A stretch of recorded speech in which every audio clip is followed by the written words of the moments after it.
मेरे विश्वास है आपको अच्छा लगेगा सुनकर। और अगर आपने व्हाट्सएप में देखा होगा, मालूम कितने लोग आप देखते हैं व्हाट्सएप में, जब मैं ऐड डालता हूँ अपने सरमन का जो मैं प्रचार करने जा रहा हूँ, मैं इसको डाल देता हूँ उस टॉपिक को। और आपने देखा होगा कि इसमें बड़ा विचित्र किस्म का टॉपिक है कि गेट आउट। आपने देखा होगा ना, एक आदमी उसको उंगली से कह रहा है गेट आउट ऐसे करके। अगर आप अंग्रेजी भाषा में किसी को गेट आउट बोलते हैं तो ये अच्छी बात नहीं है, क्योंकि उसको बड़ा बुरा लगता है। आप किसी को बोले आप चले जाइए यहाँ से, तो ये हिंदी में अच्छा लगेगा। लेकिन अगर आप उसी बात को अंग्रेजी में बोलेंगे गेट आउट, तो वो ऐसा लगता है गाली दे रहा है इस तरह से। तो ये कुछ बातें हैं जो वचन से हमको सीखने को आज सुबह मिलती हैं कि हमारे जीवन में भी कई ऐसे बातें होती हैं जो हमारी आशीषों को रोकती हैं और जो हमारे जीवन में परमेश्वर के आश्चर्य कर्मों को होने से रोकती है। उन चीजों को हमको गेट आउट करने की जरूरत है, और जब वो गेट आउट होंगी, जब उसको हम दूर करेंगे, तभी परमेश्वर हमारे जीवन में काम करेगा। आज हम कुछ बड़ी खास बात को लेंगे। थोड़ा आपको समझ में नहीं आएगा शुरू में, लेकिन प्रभु ने चाहा तो बाद में आपको समझ में आएगा। गलतियों की पत्री उसके 4 अध्याय में से उसको पद को भी मैंने वहां पर लिखा हुआ है, तो आप ध्यान से देखा करें। जब हम लोग ऐड डालते हैं कोई भी, ध्यान से पढ़ा करें उसमें क्या लिखा हुआ है। और उसमें एक पद लिखा हुआ है गलतियों को 4 अध्याय, और मैं पहले तो उन पदों को पढ़ लेता हूं और उसके बाद में फिर मैं आगे के पदों को आप में से किसी से पढ़ने को बोलूंगा। तो 4 अध्याय में यहां पर लिखा हुआ है 22 पद से मैं पढ़ रहा हूं, 22 और 23 पद।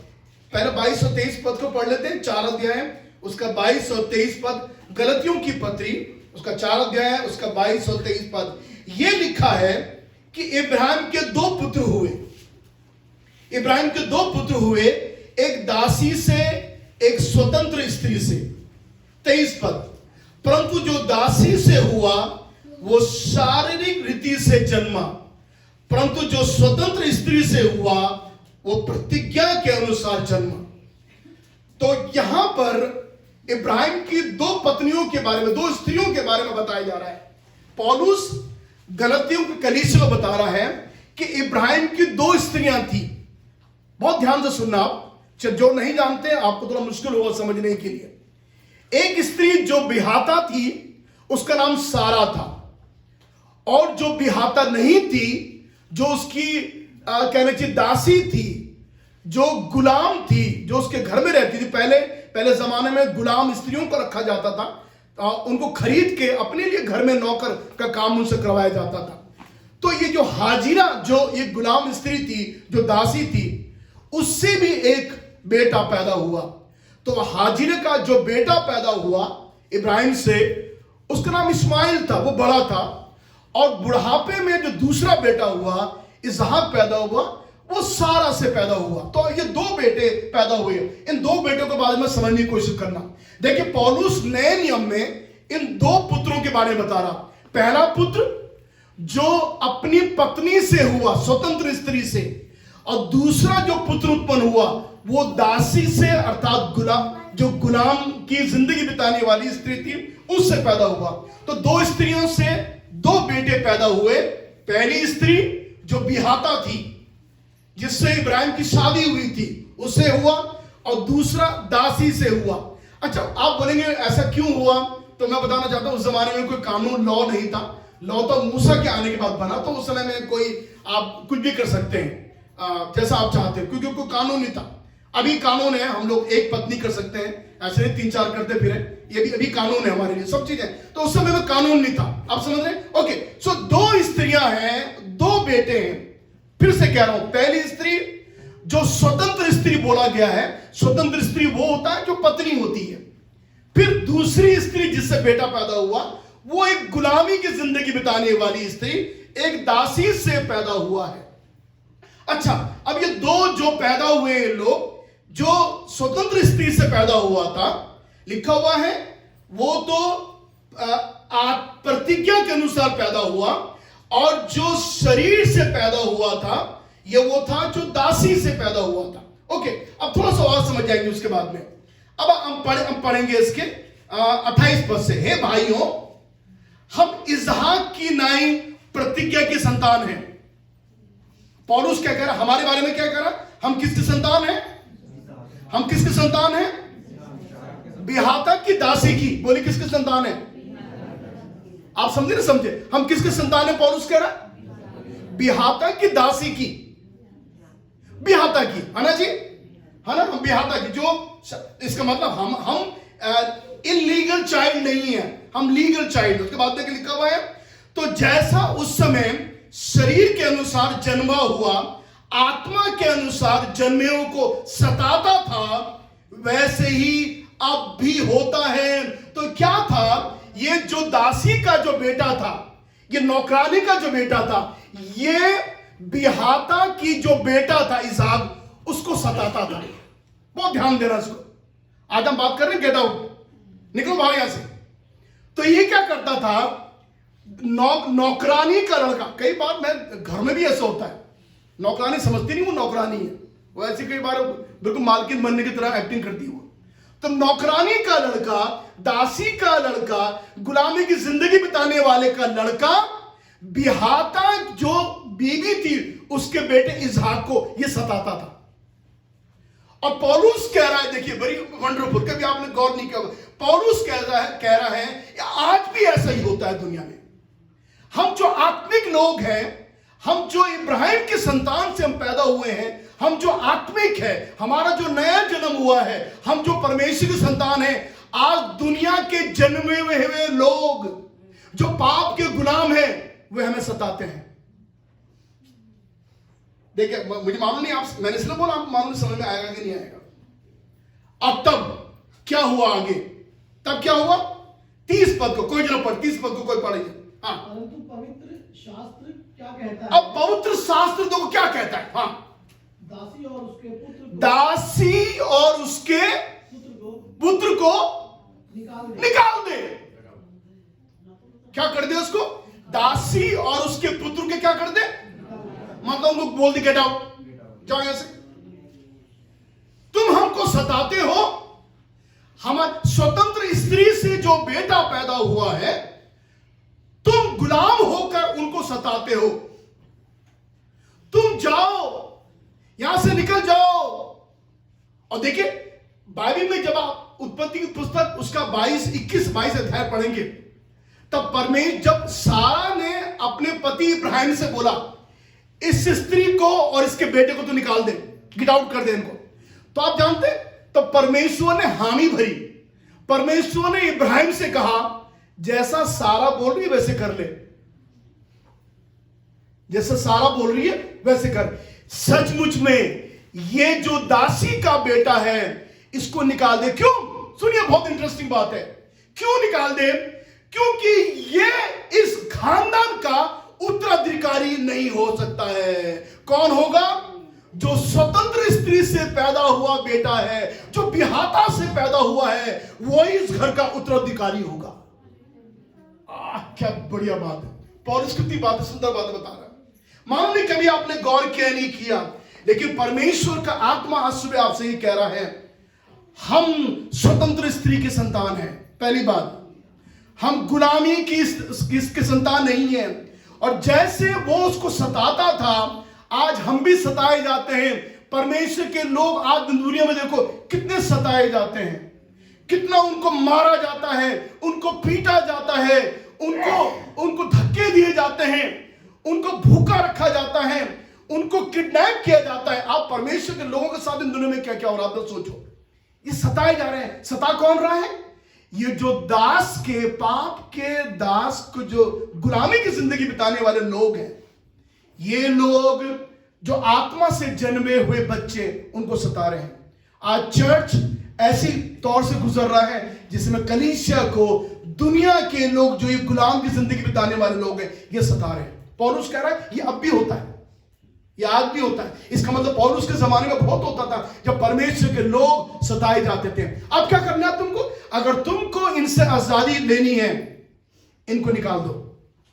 जब ये निकल जाएंगे तो ही इस घर का उत्तराधिकारी आपको बना दिया जाएगा। अर्थात तभी इसहाक जो है वो इस घर का उत्तराधिकारी होगा। तभी सारी जमीन, तमाम जायदाद, कार, बंगले, जो सब कुछ है वह उसको दिए जाएंगे जो बिहाता के हैं। अच्छा, एक बात मैं एक कॉन्सेप्ट में क्लियर करना चाहता हूं आपसे।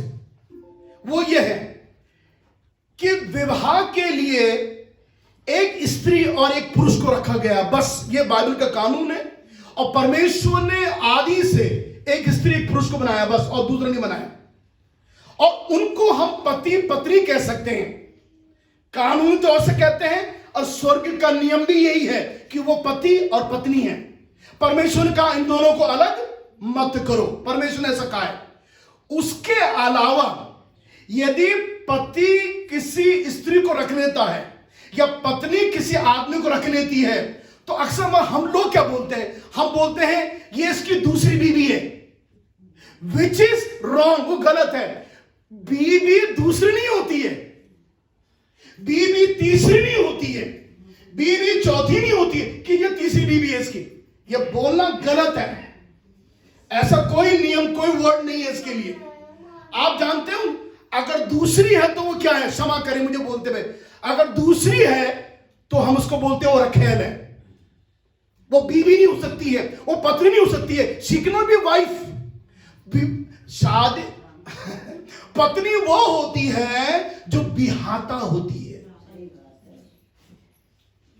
हाँ जी, दूसरी होगी, तीसरी होगी, और हम क्या बोलते हैं आजकल के फैशन में, ये इसको दूसरी बीवी है, दूसरी बीवी, फिर तीसरी भी, फिर अच्छा इतनी बीवी, कहां से इतनी बीवी आ गई। देखो हम कैसे पर्दा डालते हैं बातों के ऊपर, लेकिन बाइबल में लिखा हुआ है आदि से परमेश्वर ने एक स्त्री और एक पुरुष को बनाया बस। उसके बाद परमेश्वर नहीं जानता। अगर आप बोलेंगे हे परमेश्वर मेरी दूसरी बीवी को आशीष दे, परमेश्वर कहेगा कौन सी दूसरी बीवी तेरी, मैं तो दूसरी बीवी नहीं जानता, मैं तो केवल तेरी पहली बीवी को जानता हूं जो तेरी बिहाता है। हाँ? तो बाइबल में लिखा हुआ है जो पहली बीवी की संतान होगी वही उत्तराधिकारी होगी, उसके बच्चे जो हैं वही होंगे इस संसार में जिनको अधिकार परमेश्वर दिया जाएगा। इसलिए मैं एक बात आपको आत्मिक तौर से कह देना चाहता हूं कि जितने लोग भी प्रभु यीशु मसीह के द्वारा जिन्होंने उद्धार पाया है वही लोग उत्तराधिकारी हैं। और हमारा अधिकार किस पर है? स्वर्ग के राज पर हमारा अधिकार है, क्योंकि हम लोग एक स्त्री से पैदा हुए लोग हैं।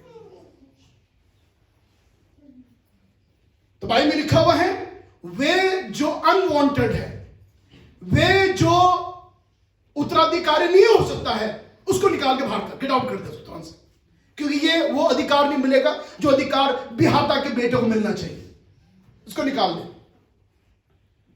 और इब्राहिम ने वही किया। आप जानते हैं हाजिरा को और दोनों को, मां बेटे को इब्राहिम ने अपने घर से निकाल दिया। क्यों? क्योंकि रुकावट ये आ रही थी कि अब इब्राहिम के घर का उत्तराधिकारी कौन बनेगा, ये बनेगा ये बनेगा। तो परमेश्वर के कानून देखो, परमेश्वर ने कहा नहीं, ये दूसरी स्त्री से, दासी से पैदा हुआ बेटा उत्तराधिकारी नहीं बनेगा, परंतु बिहाता का बेटा जो है वो इस घर का उत्तराधिकारी बनेगा। इसका मतलब क्या है? परमेश्वर चाहता है स्वर्ग में कोई भी अनवांटेड चीजें, स्वर्ग के राज में कोई भी अपवित्र, कोई भी ऐसा इंसान नहीं प्रवेश कर सकता है जो किसी काम का नहीं है, जिसका उद्धार नहीं हुआ है, जो अधिकारी होने के लायक नहीं है, जो शरीर में जिंदगी बिता रहा है, जो शैतानी जिंदगी बिता रहा है, वो स्वर्ग के राज का उत्तराधिकारी नहीं हो सकता है। तो परमेश्वर ने उन्हीं को बनाया है जो लोग इस संसार में बिहाता से पैदा हुए हैं। तो परमेश्वर ने इब्राहिम से कहा, तो इसलिए पौलुस एक बात कर रहा है, आपने ध्यान नहीं दिया, पौलुस कह रहा है हे भाइयों, हे बहनों, हे भाइयों, हे चर्च, सुनो, हम इसहाक की नाई प्रतिज्ञा की संतान है। ऐसा बोले हालेलुया। अब मालूम नहीं यार, अगर मैं साउथ इंडिया प्रचार करता हूं, लोग वो बाइबल जानते हैं, लोग खूब चलाते हैं बीच बीच में लोग। हे भाइयों, पौलुस कह रहा है हम दासी की नहीं, गुलामी की नहीं, परंतु हम प्रतिज्ञा की संतान हैं। परमेश्वर का धन्यवाद हो, यीशु के द्वारा हमको गुलामी की स्त्री से पैदा हुए बच्चे नहीं, परमेश्वर ने हमको गैर कानूनी गैर बच्चे पैदा हुए लोग, ऐसे बेकार में पड़े हुए। मैं अभी एक YouTube में देख रहा था, मेरे फेसबुक में आ रहा था, मुझे इतना अच्छा लगा देखकर कि कोरिया में एक पास्टर हैं, काफी उम्र के हैं वो। उन्होंने अपने चर्च में, चर्च के बाहर के जो दीवार है, उन्होंने उसमें एक डब्बे बनाए। डब्बे मतलब उन्होंने दीवार काट कर अंदर, उसके अंदर एक खिड़की जिसे बनाई हुई खिड़की, और अंदर हीटर लगा हुआ है और उसमें कैमरा लगा हुआ है उसमें। तो लोग क्या करते हैं, उनका बोझ परमेश्वर उनको दिया। और देखिए कितनी अच्छी बात है। मैं बताऊं, दुनिया में लोग प्रभु के लिए क्या क्या कर रहे हैं, मेरा दिमाग भी कई बार काम नहीं करता। ऐसा काम दुनिया में लोग किसी और के लिए नहीं कर रहे जो प्रभु यीशु के लिए कर रहे हैं। आप जानते हो वो क्या करते हैं? जब उन्होंने अपनी आंखों से बच्चों को कूड़े में पड़ा हुआ देखा, वो बच्चे जो इलीगल पैदा होते हैं, जो उन्होंने अपनी आंखों से बच्चों को सड़क में पड़ा हुआ देखा, किसी ने पैदा करके फेंक दिया, बिल्कुल नया नवजात शिशु फेंक दिया उठा के। तो परमेश्वर ने उनको बोझ दिया कि ये जाकर उन बच्चों को उठाकर अपने घर ले आए। अभी तक मैं एक्चुअली वो गिनती वो कर रहा हूं, करीब 1400 और कुछ बच्चे हैं अब तक इन्होंने सड़कों से उठाकर अपने घर में पाल रहे हैं। 1000 करीब 1500 बच्चे।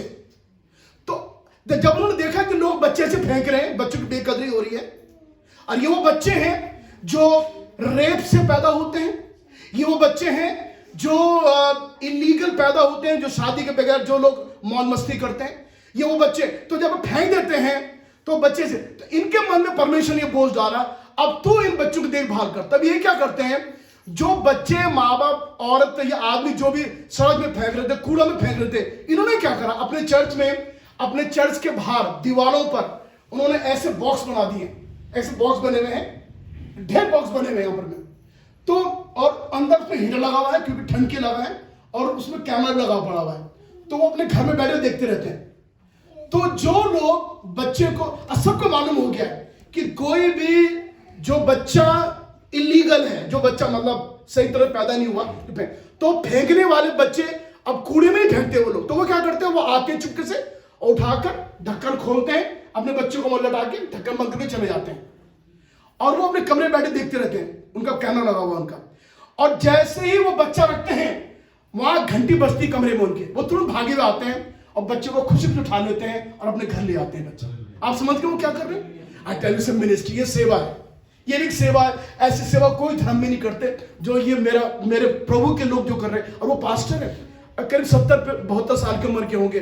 और जब कोई भी बच्चा अपना उसमें डाल देता है और वो छोड़ के चला जाता है, वो बड़े खुश होते हैं, मुझे एक नया बच्चा मिल गया आज। अब सोचिए 1500 बच्चे जो घर में रो रहे होंगे, जरा सोचो 1500 बच्चे, 1500 बच्चे लगा। 2 बच्चे पालना मुश्किल होता है, और वो इस तरह से पालते, बड़े खुशी के साथ पालते हैं, क्योंकि ये वो बच्चे हैं जो इलीगल है। मेरे प्रियो, ऐसा समय परमेश्वर ने, ऐसा जन परमेश्वर ने हमें नहीं बनाया, परंतु परमेश्वर ने हमको इलीगल नहीं बनाया, परमेश्वर ने हमको लीगल जन्म दिया है। पवित्र आत्मा के द्वारा पौलुस कहता है हम प्रतिज्ञा की संतान हैं, हम ऐसा संतान नहीं है। तो वे लोग जो हंसी ठट्टा करते हैं, वे जो सताते हैं, वे जो लोग हमारे लिए आशीष का कारण नहीं है, उनका निकलना ही हमारी जिंदगी से अच्छा है। उनको निकाल कर फेंक दीजिए उनको। मरकुस के 5 अध्याय में आप जानते हैं वो कहानी, अभी मैं बता देता हूं आपसे। एक लड़की मर गई थी, 12 साल की लड़की। जब प्रभु यीशु उस घर में गया, तो प्रभु यीशु मसीह अपने साथ 3 चेलों को लेके गया, पतरस, याकूब और यूहन्ना, 3 को अपने साथ में ले गया। लड़की मरी हुई थी, 12 वर्ष की लड़की मर गई थी। तो जब प्रभु वहां गया, देखिए वहां पर क्या हो रहा था, आपको सुन के ताज्जुब होगा क्या हो रहा था। पढ़िए मरकुस का सुसमाचार, उसका 5वां अध्याय, मरकुस का 5 अध्याय 38 पद को पढ़ लीजिए कोई जना। मरकुस 5:38 38। आराधना की सरदार के घर में पहुंचकर उसने लोगों को बहुत रोते और चिल्लाते देखा। हाँ, तब उसने भीतर जाकर उनसे कहा, तुम क्यों हल्ला मचाते और रोते हो? लड़की मरी नहीं परंतु सो रही है। 40 पद। वे उसकी हंसी करने लगे। क्या करने लगे उसके? अच्छा, अब आप ध्यान देना, थोड़ा सा यहाँ पर ड्रामा हो रहा है। यहाँ पर परंतु 12 साल की लड़की मरी पड़ी घर में। आप ध्यान दीजिए, 12 साल की लड़की मरी पड़ी है घर में। प्रभु यीशु मसीह अपने 3 चेलों को लेकर उस घर में आया जहां लड़की मरी हुई है। जब प्रभु ने वहां पर आया तो प्रभु ने बड़ी अजीब सी बात देखी। खैर वो उस जमाने में बड़ा कॉमन था, लोग घर के बाहर चिल्ला रहे थे और रो रहे थे क्योंकि लड़की मरी हुई थी। आप जानते हैं लोग कौन थे जो रो रहे थे, चिल्ला रहे थे? हैं? अगर आप, मैं एक बहुत पहले भी मैं प्रचार कर चुका हूं, मैं फिर बताना, मैं बाइबल के हवालों से बताना चाहता हूं आपको। ये वो लोग थे जो किराए पर लाए जाते थे और इनको रुलाया जाता था कि भैया हमारी लड़की मर गई, तुम रो बैठकर। ये कस्टम था उस जमाने में फरिश्तों के बीच में कि कोई रोने के बाद में, क्योंकि वो अपना फैशन समझते थे। मैं आपको उदाहरण देता हूं, आप टेंशन मत लीजिए मेहरबानी करके। हमारे शादियों में हम बैंड वाले बुलाते हैं, डीजे वाले बुलाते हैं, नाचने वाली लेडीज को कई बार दिल्ली से आती है नाचने के लिए, शादी में होता है। तो क्यों बुलाया भैया उनको? क्यों बुलाया उनको? आपकी बेटी की शादी है, आप खुद नाचो।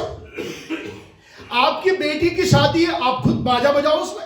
आप क्यों बुला रहे हो? तो हम क्या करते हैं कि टेंडेंसी हमारी है कि हम अपने मनोरंजन के लिए, अपने आनंद के लिए, कि हमें टेंशन ना हो, हम किराए पे लोगों को बुलाते हैं, वो आते हैं, हमारी शादियों में नाचते भी हैं और खूब मनोरंजन करके चले जाते हैं। और हम क्या करते हैं उनको?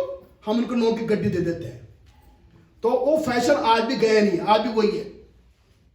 मैं तो ये विश्वास करता हूं जब आपकी लड़की की शादी होती है तो माँ बाप को नाचना चाहिए, अगर आपको सिर्फ नाचने का मन कर रहा था, और बेटे को चाहिए वो बाजा बजाए। अब आप करोगे आपकी बेटी की शादी, आप क्यों किराए पर मंगा रहे, पैसे भी खराब कर रहे हो लोगों को बुला बुला के। आप समझ रहे? आप पढ़िए उन पदों को, देख लीजिए, पढ़िए उन पदों को। देखो मेरे प्रभु ने, यिर्मयाह की पुस्तक उसका 9 अध्याय उसका 17 और 18 पद को पढ़ लीजिए। मैं आपको बाइबल से बता रहा हूं आपको, ये प्रस्ताव के लोगों के बीच में यिर्मयाह नबी की पुस्तक उसका 9 अध्याय उसका 17-18 पद को पढ़ लीजिए। हाँ जी, जल्दी पढ़िए। सेनाओं का यहोवा यो कहता है, क्या कहता है? सोचो और विलाप करने वालियों को बुलाओ। क्या करने वाले बुलाओ? विलाप करने वाले। विलाप करने वाले को बुलाओ। बुद्धिमान स्त्रियों को बुलावा भेजो। हाँ, और क्या करो? वे फुर्ती करके हम लोगों के लिए हाँ, शोक का गीत गाएं।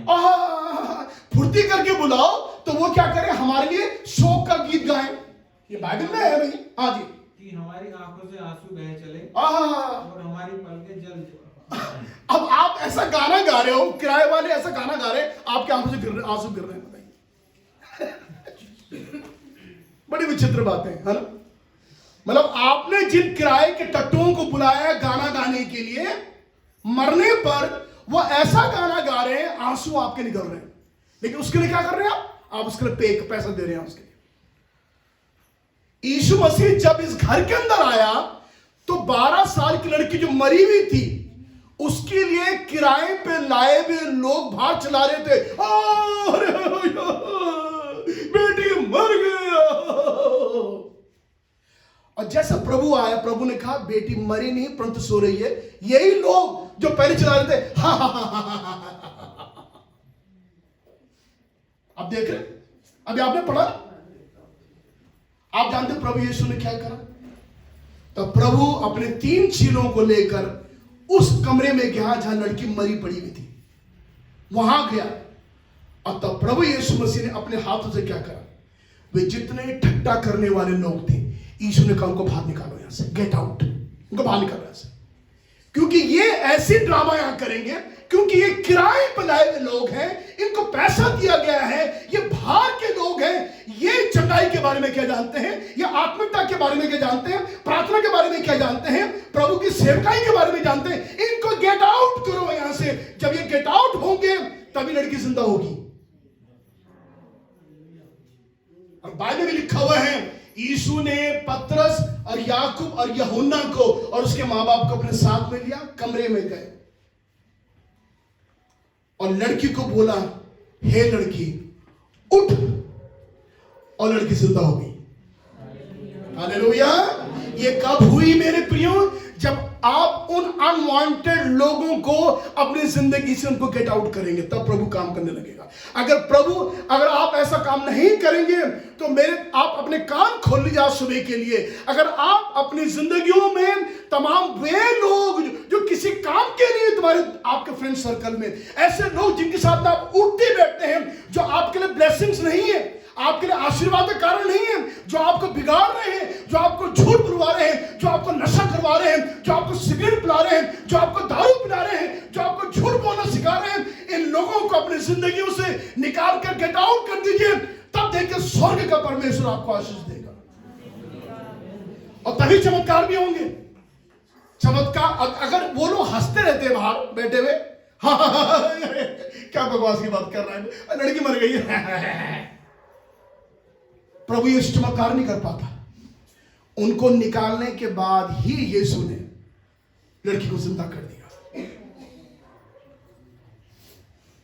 आपके अचंभे के लिए एक बात बताऊं आपको मैं, पतरस खड़ा हुआ देख रहा था वहां पर कि यीशु मसीह ने क्या करा। तो बाइबल में यीशु स्वर्ग पर चला गया। जब पतरस ने यही चमत्कार अपने समय में किया तो लिखा हुआ है तबीता नाम की एक स्त्री मर गई थी, है ना, बाइबल में लिखा हुआ, प्रेरितों के काम की पुस्तक में लिखा हुआ है, वो स्त्री मर गई थी। और जब मर गई थी तो लोगों ने उसको नहला धुलाकर उसको रख दिया। पतरस गया, वहां भी लोग ऐसे बैठे हुए थे, जैसे कौन कौन आगे बैठा हुआ था, बातें कर रहे थे, क्रियाक्रम की तैयारी कर रहे थे, मजाक भी कर रहे होंगे, कुछ लोग वहां पर गा भी रहे होंगे। पहले जमाने में गाने भी होते, जब डेड बॉडी पर लोग गाना भी गाते रहते थे। और आप जानते हैं पतरस ने बिल्कुल वैसे ही किया जैसे यीशु को उसने करते हुए देखा। और सो उसने क्या करा, उसने तुरंत वहां पर आया और पतरस ने आने के बाद उस घर के चारों ओर देखा। पतरस ने कहा एक्सक्यूज मी, सब बाहर निकाला है, इनको बाहर निकालो। जब उनको बाहर निकाला, पतरस अंदर आया, तबीता मरी पड़ी हुई थी, नहला धुला के उसको उस डेड बॉडी को रखा हुआ था। तब पतरस ने वही सेंटेंस यूज करा जो यीशु ने किया था। पतरस ने उसको कहा तबीता उठ, और तबीता उठ के बैठ गई। हालेलुया। आप जानते हैं क्यों हुआ? जब ये बाहर के अनवांटेड लोग, ये लोग जो किसी काम के नहीं है, जिस कारण से ये आपके आशीषों में बाधा है, जब तक ये आपकी जिंदगी में जाएंगे चमत्कार नहीं होंगे। देखो पतरस ने वही किया, वही सेंटेंस यूज करा। यीशु ने कहा हे लड़की उठ, इसने कहा तबीता उठ। यीशु ने कहा इनको बाहर निकालो, पतरस ने भी कहा इनको बाहर निकालो। क्या कॉपी कर रहा है यीशु मसीह की तरह? देखो। और तब यीशु ने अपने साथ केवल 3 लोगों को लिया। बहुत ध्यान से सुनिए, यीशु मसीह ने 12 चेलों में से 3 चेलों को अपने साथ में लिया जब प्रभु चंगा लड़की को जिंदा करने गया। आप जानते हैं बड़ी भेद की बात है ये। यीशु ने 12 चेलों में से 3 चेलों को क्यों लिया? क्योंकि ये वो लोग थे जिनका दिल यीशु के साथ सही था। यहूदा पकड़वाने वाला था, चुम्बन लेने वाला था, बेचने वाला था उसको। यीशु मसीह को मालूम था कौन मेरे साथ है, कौन मेरे विरोध में। यीशु ने केवल 3 चेलों को अपने साथ में लिया। मैं एक बात आपसे कहना चाहता हूं, एक स्पिरिचुअल इंसान होकर, एक आत्मिक फादर होने के नाते, एक आत्मिक पास्टर होने के नाते, अपने साथ अक्सर उन लोगों को लेकर चलो जो आत्मिक है। हेलो, आप सुन रहे? अपने साथ उन लोगों को लेकर चलो जो आत्मिक है। अगर आप एक शराब पीने वाले को अपने साथ में लेके चलेंगे, क्षमा करें, उसका परिणाम आपके लिए अच्छा नहीं होगा, आपके परिवार में अच्छा नहीं होगा। आपकी जवान बेटी घर में रहती है, उसके लिए अच्छा नहीं होगा। अगर आप उनको अपने साथ में लेके चलोगे जो आध्यात्मिक है, जो स्वर्ग की खोज कर रहे हैं, जो लोग जो परमेश्वर से प्यार करते हैं, आशीषें आएंगी, तमाम रुकावटें दूर होंगी, बाधाएं दूर होंगी, परमेश्वर उनके द्वारा आपको आशीष देगा। और आपके अंदर परखने की आत्मा भी होनी चाहिए, कौन सही है कौन गलत है। तो आप भी परखा करो ना।